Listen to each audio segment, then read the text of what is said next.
ನಮಸ್ಕಾರ ಸ್ನೇಹಿತರೆ, ನಿಮ್ಮದೇ ಆದ ಚಾನೆಲ್ ರಾಶಿತತ್ವಕ್ಕೆ ಹಾರ್ದಿಕ ಸ್ವಾಗತ.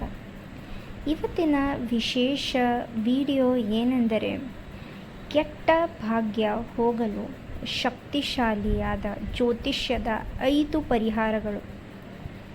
ನೋಡಿ ವೀಕ್ಷಕರೇ, ನಿಮ್ಮ ಜೀವನದಲ್ಲಿ ಏನೋ ಸರಿಯಾಗಿ ನಡೆಯುತ್ತಿಲ್ಲ ಎಂದು ನಿಮಗೆ ಅನಿಸುತ್ತಿದೆಯಾ? ಹಾಗಾದರೆ ಇದು ಏನೂ ಇಲ್ಲ, ನಿಮ್ಮ ಜೀವನದ ಮೇಲೆ ಬೀರುವ ಒಂದು ಕೆಟ್ಟ ಸಮಯ. ಈ ಸಮಯ ನಿರಂತರವಾಗಿ ಇರಬಹುದು. ಇದರ ಲಕ್ಷಣವೇನೆಂದರೆ, ಪ್ರಯತ್ನ ಮಾಡ್ತಾ ಇದ್ದೀರಾ, ಆದರೆ ನಿಮಗೆ ಫಲವೇ ಇಲ್ಲ. ಹಣ ಬರುತ್ತದೆ, ಆದರೆ ಉಳಿಯುವುದೇ ಇಲ್ಲ. ಸಂಬಂಧಗಳು ಬರುತ್ತವೆ, ಆದರೆ ಉಳಿಯುವುದೇ ಇಲ್ಲ.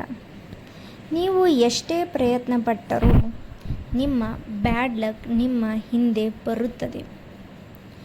ಇದು ಕೇವಲ ಬ್ಯಾಡ್ ಲಕ್ ಅಲ್ಲ ವೀಕ್ಷಕರೇ, ಇದು ನಿಮ್ಮ ಜೀವನದಲ್ಲಿ ನಡೆಯುತ್ತಿರುವ ಅದೃಶ್ಯ ಶಕ್ತಿಯ ಪರಿಣಾಮ. ಹೌದು ವೀಕ್ಷಕರೇ, ಇದು ನಿಮ್ಮ ಜೀವನದಲ್ಲಿ ಒಂದು ಅದೃಶ್ಯ ಶಕ್ತಿ ಇದೆ. ಆದರೆ ನಾನು ನಿಮಗೆ ಒಂದು ಸತ್ಯ ಹೇಳುತ್ತೇನೆ.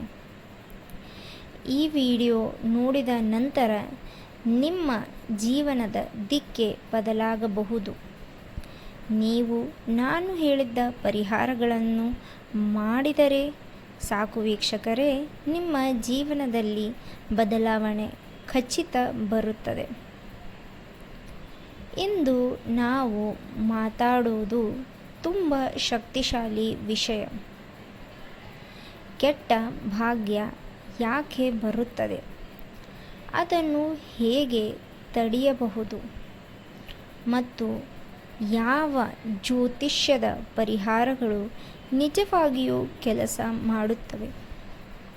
ನೋಡಿ ವೀಕ್ಷಕರೇ, ಈ ಇಂದಿನ ಮೊದಲನೇ ಪ್ರಶ್ನೆ, ಕೆಟ್ಟ ಭಾಗ್ಯ ಯಾಕೆ ಬರುತ್ತದೆ?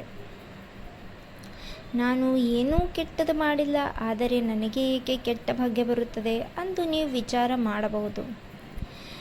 ಮೊದಲನೇದಾಗಿ ನಿಮಗೆ ಕೆಟ್ಟ ಭಾಗ್ಯ ಅಂದರೆ ಏನು ಎನ್ನುವುದು ತಿಳಿಯಬೇಕು. ಕೆಟ್ಟ ಭಾಗ್ಯ ಅಂದರೆ ಗ್ರಹಗಳ ಅಸಮತೋಲನ, ಹಳೆಯ ಕರ್ಮದ ಪರಿಣಾಮ, ನಕಾರಾತ್ಮಕ ಶಕ್ತಿ, ಪೂರ್ವ ಜನ್ಮ ಪಾಪಕರ್ಮ. ಕೆಲವೊಮ್ಮೆ ನೀವು ತಪ್ಪೇ ಮಾಡದೇ ಇದ್ದರೂ ಸಮಸ್ಯೆಗಳು ಬರುತ್ತವೆ.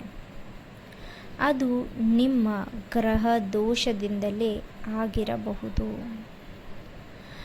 ಇದಕ್ಕೆ ಮುಖ್ಯವಾಗಿ 3 ಕಾರಣಗಳು. ನಿಮಗೆ ಏಕೆ ಗ್ರಹ ದೋಷ ಇದೆ ಎಂದರೆ, ಮೊದಲನೇದಾಗಿ ಶನಿ ದೋಷ, ಎರಡನೇದು ರಾಹು ಕೇತು ಪ್ರಭಾವ, ಮೂರನೇದು ಕೆಟ್ಟ ಸಮಯ. ಇದಕ್ಕೆ ದಶ ಎಂದು ಕರೆಯುತ್ತೇವೆ.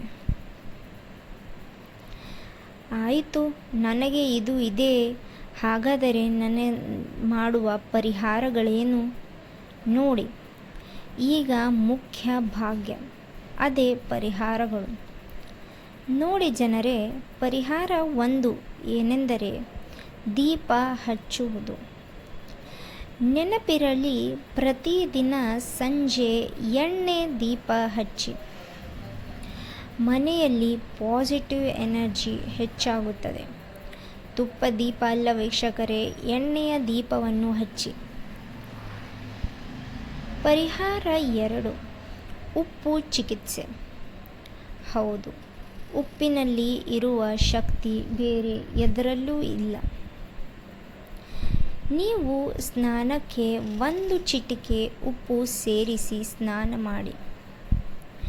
ನಿಮ್ಮ ಮನದಲ್ಲಿರುವ ನೆಗೆಟಿವ್ ಎನರ್ಜಿ ಕಡಿಮೆ ಆಗುತ್ತದೆ. ಇದನ್ನು ನೀವು ಪರಿಹರಿಸಿ ನಿಮ್ಮ ಜೀವನದಲ್ಲಿ ಅಳವಡಿಸಿಕೊಳ್ಳಿ. ಪರಿಹಾರ 3, ಧ್ಯಾನ ಮತ್ತು ಮಂತ್ರ. ವೀಕ್ಷಕರೇ, ಪ್ರತಿದಿನ 5 ಅಥವಾ 10 ನಿಮಿಷ ಖಚಿತ ಧ್ಯಾನವನ್ನು ಮಾಡಿ. ಧ್ಯಾನ ಮಾಡುವಾಗ ಓಂ ಎಂಬ ಶಬ್ದವನ್ನು ಉಚ್ಚಾರಣೆ ಮಾಡಿ. ಇದು ನಿಮ್ಮ ಮನಸ್ಸು ಶುದ್ಧ ಮಾಡುತ್ತದೆ. ಇವಾಗ ಎರಡನೇ ಮುಖ್ಯ ಸಮಸ್ಯೆ, ಹಣದ ಸಮಸ್ಯೆ. ಹಣ ಬರುತ್ತದೆ, ಆದರೂ ಉಳಿಯುವುದೇ ಇಲ್ಲ. ನಮ್ಮ ಕೈಯಲ್ಲಿ ಲಕ್ಷ್ಮಿ ಉಳಿಯುವುದೇ ಇಲ್ಲ. ಎಷ್ಟೋ ಜನರು ಎಷ್ಟೋ ಶ್ರಮಪಟ್ಟರೂ ಕೈಯಲ್ಲಿ ಬಂದ ಹಣ ಅವರ ಜೀವನದಲ್ಲಿ ತಾಕುವುದೇ ಇಲ್ಲ. ಅದಕ್ಕೆ ಏನು ಮಾಡಬೇಕೆಂದರೆ, ಶನಿವಾರ ಕಪ್ಪು ಎಳ್ಳು ದಾನ ಮಾಡಿ. ವೀಕ್ಷಕರೇ, ಕಪ್ಪು ಎಳ್ಳುವನ್ನು ಶನಿವಾರ ದಾನ ಮಾಡಿ.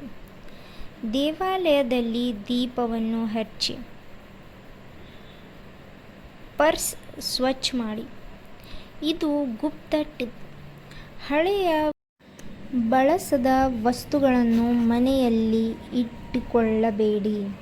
ಹೌದು ವೀಕ್ಷಕರೇ, ಯಾವುದಾದರೂ ಹಳೆಯ ವಸ್ತು ನಿಮ್ಮ ಮನೆಯಲ್ಲಿದ್ದರೆ ಅದಕ್ಕೆ ತಕ್ಷಣ ಹೊರಹಾಕಿ. ಅದು ನೆಗೆಟಿವ್ ಎನರ್ಜಿಯನ್ನು ಸ್ಪ್ರೆಡ್ ಮಾಡುತ್ತದೆ. ಇವಾಗ ಸಂಬಂಧಗಳ ಸಮಸ್ಯೆ. ನಿಮಗೆ ನಿಮ್ಮ ಮನೆಯಲ್ಲಿ ಸಂಬಂಧಗಳು ಸಮಸ್ಯೆ ಇದ್ದರೆ, ನಿಮ್ಮಲ್ಲಿ ಮನೆಯಲ್ಲಿ ಸುಖ ಶಾಂತಿ ಇಲ್ಲದೇ ಇದ್ದಾಗ ಮನೆಯಲ್ಲಿ ಜಗಳ ಕಡಿಮೆ ಮಾಡಿ. ಬೆಳಗ್ಗೆ ಸೂರ್ಯನಿಗೆ ನಮಸ್ಕಾರ ಮಾಡಿ. ಮನೆಯಲ್ಲಿನ ವಾತಾವರಣವನ್ನು ಶುದ್ಧ ಮಾಡಿ. ಮನೆಯಲ್ಲಿ ಚಿಕ್ಕ ಚಿಕ್ಕ ಗಿಡ ಮರಗಳನ್ನು ಹಚ್ಚಿ. ಮನಿ ಪ್ಲ್ಯಾಂಟ್ ಅನ್ನು ಹಚ್ಚಿ.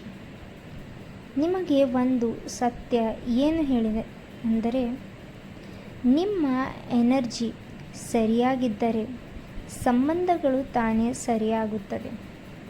ಹಾಗಾಗಿ ಮೊದಲನೇದಾಗಿ ನಿಮ್ಮ ಎನರ್ಜಿಯನ್ನು ಸರಿ ಮಾಡಿ. ಬಹಳ ಜನರು ತಮ್ಮ ಗ್ರಹ ದೋಷ ಹೇಗೆ ನಿವಾರಿಸಬೇಕೆಂದು ಕೇಳುತ್ತಾರೆ. ಹಾಗಾದರೆ ಗ್ರಹ ದೋಷದ ಪರಿಹಾರ ಏನೆಂದರೆ, ಶನಿವಾರ ದಾನ ಮಾಡಿ. ಯಾವುದೇ ದಾನವಿದ್ದರೂ ಶನಿವಾರನೇ ಮಾಡಿ. ಏಕೆಂದರೆ ಶನಿ ಗ್ರಹ ನಿಮ್ಮ ಜೀವನದಲ್ಲಿ ಬಹಳ ಬೀರುತ್ತಿದೆ. ಹನುಮಾನ್ ಚಾಲಿಸ ಓದಿ. ಕಪ್ಪು ಬಣ್ಣದ ವಸ್ತು ದಾನ ಮಾಡಿ. ನೋಡಿ ವೀಕ್ಷಕರೇ, ಈ ಕೆಲಸಗಳನ್ನು ನಿರಂತರವಾಗಿ ಮಾಡಬೇಕು. ಒಮ್ಮೆ ಮಾಡಿದರೆ ಸಾಕಾಗುವುದಿಲ್ಲ. ಪದೇ ಪದೇ ಮಾಡಿದರೆ ಮಾತ್ರ ನಿಮ್ಮ ಜೀವನದಲ್ಲಿ ಪಾಸಿಟಿವ್ ಎನರ್ಜಿ ಮತ್ತು ನಕಾರಾತ್ಮಕತೆ ಹೋಗುತ್ತದೆ. ಈ ಮಾಡಲು ನಿಮಗೆ ಕೆಲವು ರಹಸ್ಯದ ನಿಯಮಗಳನ್ನು ಪಾಲನೆ ಮಾಡಬೇಕು. ಅವು ಏನೆಂದರೆ, ಕೆಲವು ಮುಖ್ಯ ನಿಯಮಗಳು. ಮೊದಲನೇದಾಗಿ, ಮನೆ ಸ್ವಚ್ಛ ಮತ್ತು ಕ್ಲೀನ್ ಆಗಿ ಇಟ್ಟುಕೊಳ್ಳಿ. ನಕಾರಾತ್ಮಕ ಜನರಿಂದ ದೂರ ಇರಿ. ನೆಗೆಟಿವ್ ಎನರ್ಜಿ ಆ್ಯಂಡ್ ನೆಗೆಟಿವ್ ಪೀಪಲಿಂದ ದೂರ ಇರಿ. ಬೆಳಗ್ಗೆ ಬೇಗ ಎದ್ದುಕೊಳ್ಳಿ. ಈ ಸಣ್ಣ ಪುಟ್ಟ ಬದಲಾವಣೆಗಳು ನಿಮ್ಮ ಭಾಗ್ಯವನ್ನು ಸಂಪೂರ್ಣವಾಗಿ ಬದಲಾಯಿಸಬಹುದು. ನೋಡಿ ಜನರೇ, ಈ ನಿಯಮಗಳನ್ನು ಸರಿಯಾಗಿ ಹಾಗೂ ನಿಮ್ಮ ಪರಿಹಾರಗಳನ್ನು ಸರಿಯಾಗಿ ಪಾಲಿಸಿದರೆ ನಿಮ್ಮ ಜೀವನದಲ್ಲಿ ಬ್ಯಾಡ್ ಲಕ್ ಅನ್ನು ಶಾಶ್ವತವಾಗಿ ಖಂಡಿತವಾಗಿ ದೂರಗೊಳ್ಳುತ್ತದೆ. ನೆನಪಿರಲಿ, ನಿಮ್ಮ ಜೀವನದಲ್ಲಿ ಬ್ಯಾಡ್ ಲಕ್ ಇದ್ದರೆ ಅದು ಶಾಶ್ವತವಲ್ಲ. ನೀವು ಬದಲಾವಣೆ ಮಾಡಬಹುದು. ನೀವು ನಿಮ್ಮ ಭಾಗ್ಯವನ್ನು ನಿಯಂತ್ರಿಸಬಹುದು. ಈಗ ನಾನು ನಿಮಗೆ ಕೆಲವು ಪ್ರಶ್ನೆಯನ್ನು ಕೇಳುತ್ತೇನೆ. ಮೊದಲನೇ ಪ್ರಶ್ನೆ ಏನೆಂದರೆ, ನೀವು ಈ ಪರಿಹಾರಗಳನ್ನು ನಿಜವಾಗಿ ಅನುಸರಿಸುತ್ತೀರಾ? ಈ ವಿಡಿಯೋ ನಿಮಗೆ ಸಹಕಾರಿವಾದರೆ ಲೈಕ್ ಮಾಡಿ. ನಿಮ್ಮ ಸಮಸ್ಯೆ ಏನು ಎಂದು ಕಮೆಂಟ್ ಮಾಡಿ. ಆ ಕಮೆಂಟ್ ಓದಿ ನಾನು ನಿಮಗೆ ಅದರ ಪರಿಹಾರ ತಿಳಿಸುತ್ತೇನೆ. ಇನ್ನಷ್ಟು ಜ್ಯೋತಿಷ್ಯದ ರಹಸ್ಯಗಳಿಗಾಗಿ ನಮ್ಮ ಚಾನಲನ್ನು ಸಬ್ಸ್ಕ್ರೈಬ್ ಮಾಡಿ. ಮತ್ತೆ ಭೇಟಿಯಾಗೋಣ ಮತ್ತೊಂದು ಶಕ್ತಿಶಾಲಿ ವಿಡಿಯೋಯೊಂದಿಗೆ. ಇವಾಗ ಮುಂದಿನ ವಿಡಿಯೋ ಏನೆಂದರೆ, ನಿಮ್ಮ ರಾಶಿಗೆ ಲಕ್ ಯಾವುದು, ಯಾವ ರಾಶಿಗೆ ಏನು ಲಕ್ಕಿ, ಅದನ್ನು ಹೇಗೆ ಉಪಯೋಗಗೊಳಿಸಬಹುದು ಎಂದು ನಾನು ನಿಮಗೆ ಮುಂದಿನ ವಿಡಿಯೋದಲ್ಲಿ ತಿಳಿಸುತ್ತೇನೆ. ಅಲ್ಲಿವರೆಗೂ ಧನ್ಯವಾದಗಳು. ಶುಭ